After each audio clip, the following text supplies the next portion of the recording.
Rồi, sau khi mình điều chỉnh thì nó về 0,03 ampe thì nó ngắt nhá. Đấy.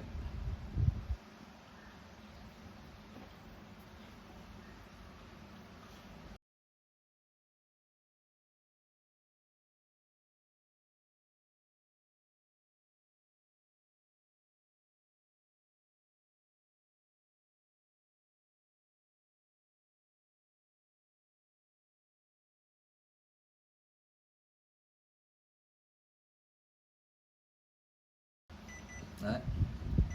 Nó về 0,03 là nó bắt đầu nó báo đầy nhá. Nó nháy một lúc xong là nó ngắt anh em nhá.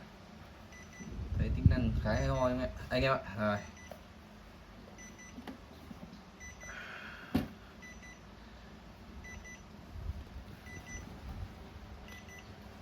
Rồi xong cái bộ cấp nguồn đa năng nhá. Đấy. Hộp chắc chắn.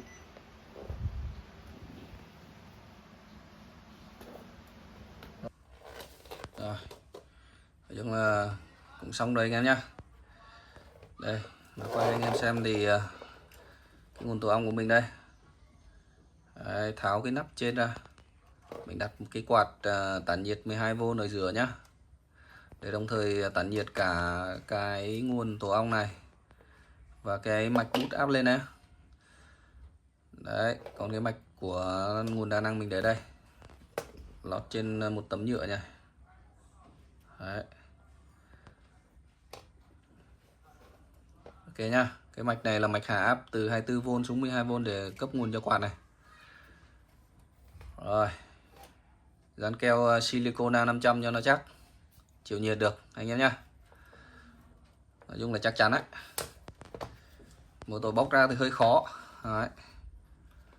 Rồi, bây giờ mình cắm điện cho nó nhá.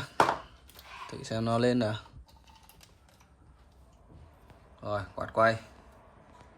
Mát rượi luôn. Đây. Mạch điều khiển đây. Rồi, ngon lành nhá. Đấy. Vset. Con này nó có tính năng là sạc đầy từ ngắt luôn anh em ạ. Đó. Có ấn nút, mình thấy ấn nút giữ này để vào cài đặt này. Có sạc đầy từ ngắt luôn nhá. Để mình lắp xong thì để mình thử tính năng đấy cho anh em xem luôn. Khá hay ho. Cái ấn nút giữ nút đấy, nó vào chế độ menu của nó nhá. Đó. Mình chỉnh đây. Lên xuống đây để chuyển đổi nhá.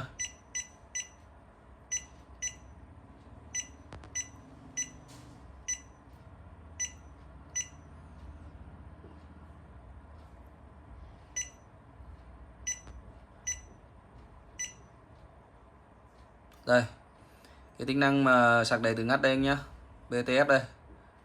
Thì mình chỉnh cái dòng ra của nó, lúc mà dòng ra nó ở cái ngưỡng 0,03 hoặc là mình chỉnh này.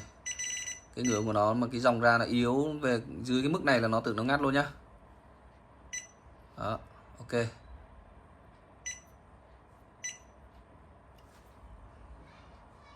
Rồi cho anh em xem cái hộp của nó này. Mình dùng cái hộp này. Đây. Hộp này mua trên Shopee 160k anh ạ. Đây, khoét cái mặt cho nó đấy rồi. Mình chọn mặt này mặt trước nhá. Đó. Thì cái này, hộp này mặt sau của nó thì nó có đây, nó có cả lỗ cấp nguồn chân số 8 và cái công tắc này luôn, rất tiện. Đó. Đây. Nhựa chắc chắn lắm, dày dặn. Hộp này giống như kiểu là họ cho thuê pin dự sạc dự phòng ấy. Đó, cái dự án của họ nhá. Họ cho thuê pin. Hộp dày dặn, chắc chắn lắm. 160k. Thì mình sẽ cho cái mạch này vào trong này. Nói chung cũng rộng rãi thoải mái. Đó, cho nó mát.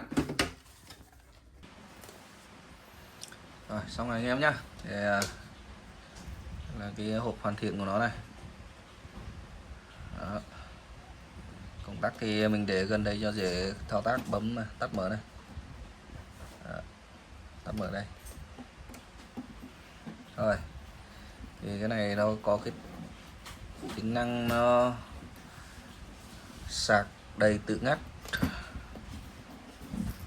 Đây, bật vào đây nhá, mình ấn nút này, ấn dừng nút này để vào chế độ cài đặt này. Thì cũng có nhiều tính năng mình chưa khám phá hết. Thì cái tính năng sạc đầy tự ngắt thì nó nằm ở đây nhá, BTF này. BTF này thì mình để 0,5A nhá, cho nó nhanh, chứ để thấp quá thì sợ nó lâu. Rồi để thử mình sạc cái pin này nhá. Ok.